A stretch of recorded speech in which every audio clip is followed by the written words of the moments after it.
So I want to start by saying I was really relaxed until I saw Mel and Beth Kaiser and Bill Rogers walked in, and now I'm like, oh my God, they're here. Okay. I'm all right. So my story starts at 3 a.m.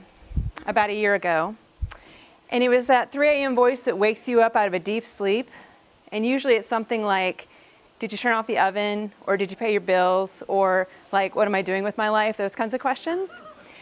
Mine woke me up and said, you really need to find and talk to World War II veterans.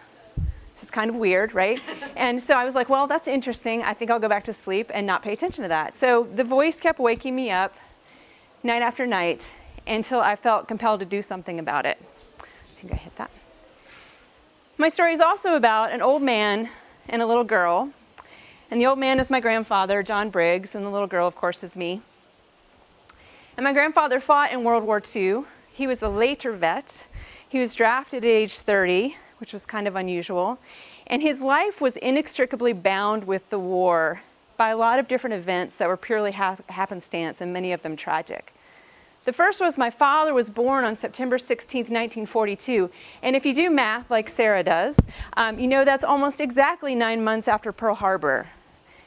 If my father had been born about a week earlier, my grandfather would not have been drafted.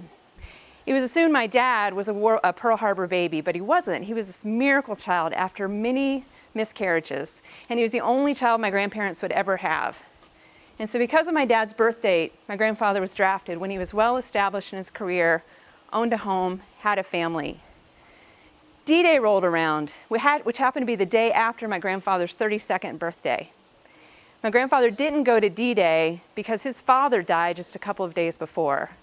So because of my father's birth and my great-grandfather's death, my grandfather's life was forever changed in ways that I'm only beginning to understand. This was him, and you can switch to the next one too. And this is us actually right after I got back from Paris, France, on my study abroad at Guilford College with Mr. Kevin Olive, who's right there. This is us blowing off the cake, the candles off the cake of my welcome home cake from Paris. And this is my granddaddy, and you can kind of get a feel for him right here. He had this resplendent white hair. He wore these natty cardigans. He was this amazing golf player. And I know so little about golf. As I was prepping this talk, I was trying to figure out how to talk about golf. Like, he could drive a ball down the fairway. Is that good golf language? I don't know. But at the country club in Reidsville, North Carolina, where he lived, he could drive his ball farther than anybody else over the creek at the very back of the fairway. And he was legend for this. He was legend in Reidsville in general. Everybody knew him everywhere we went. And so I came to think of him as this like celebrity. Like I figured he was friends with Bing Crosby and Bob Hope and those guys, right? Because they all had the same hair and the same cardigans and the same sort of gregarious, spirited attitude. So I was slightly in awe of him my whole life. He was this tremendous athlete. He was this outgoing guy. And I was this weird little shy, bookish girl who chose Guilford College over like Davidson or Elon or Wake Forest. So I wasn't quite sure how our genetics lined up. About a year ago, my grandmother died, and we found all of these old photographs of my grandfather that I had never seen before, and I got to see a different side of him. This is him at 25 years old. Does this guy look 25 to y'all? I mean, look at, he's got these like busted arms coming out there. When he was a delivery man for the Big Bill bottling plant in Reidsville, North Carolina, which he would come to be part owner of. And then the next picture. This is him playing for the Luckies. He was a professional baseball player. He is third from the left in the second row. His brother Howard is second from the left in the first row. And two other brothers, along with these two, played for Elon, where I didn't go, and for the Luckies. And two of my uncles were actually drafted by the Detroit Tigers and St. Louis Cardinals. So again, this whole part of him I never knew anything about that was all coming to light after my grandmother's death. You can go to the next one. This is my grandfather when he was drafted in the Army. Handsome dude. I bear a lot of his genetics. I have this and these. This is all him. And this is one of the pictures I was familiar with, sort of smiling, happy, attractive. This was the ward of my grandfather. The stories he told us were all about the practical jokes they played on each other, how much fun they had in Switzerland playing golf after the war. I never heard anything about the Battle of the Bulge. I never heard anything about the concentration camp he helped liberate. I never heard anything about what it felt like to be well into Germany in the spring of 1945, when the industrialized murder had turned to absolute mass chaos and massacre, when the Nazis were killing everything they could and everyone they could, and German and American soldiers alike were dying in the thousands and tens of thousands. I never heard about that. So when I saw these pictures of him at war, I had this whole other picture of who he was as a human being, and I couldn't square this man with the grandfather that I knew. It just didn't make sense to me. Go to the next one.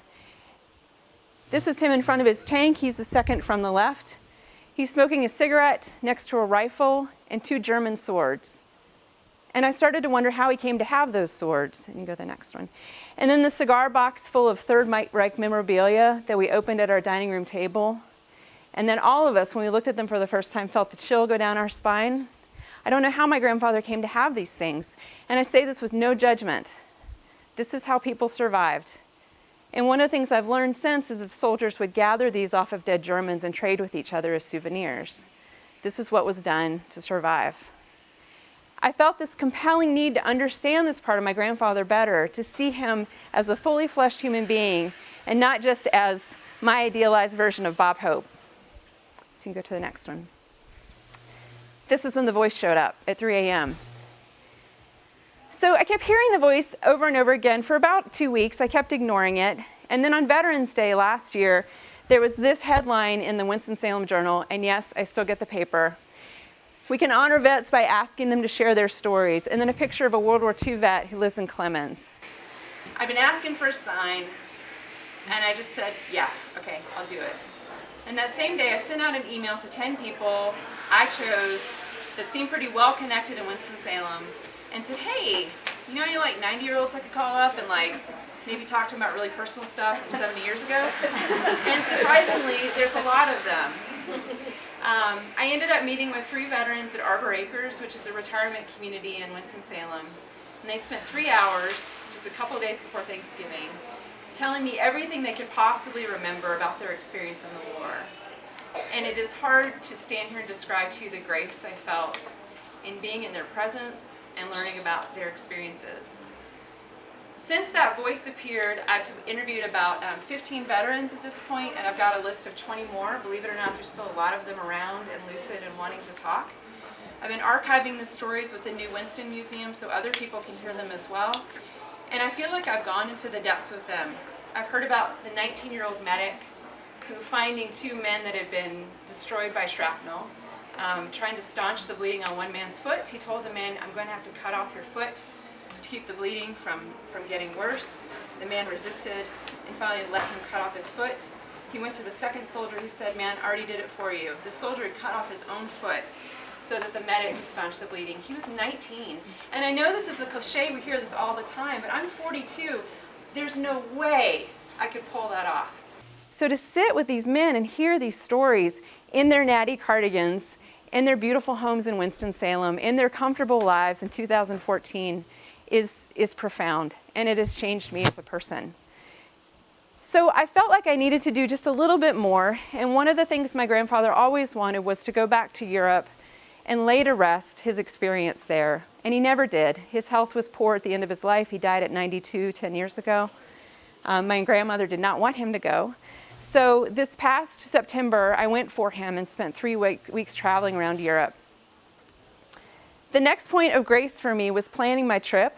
I didn't know exactly where he was until I found this map that was the Germany map from 1962, where he had taken a ballpoint pen and very conveniently, for my sake, highlighted his entire time in Europe. So I knew every place he was.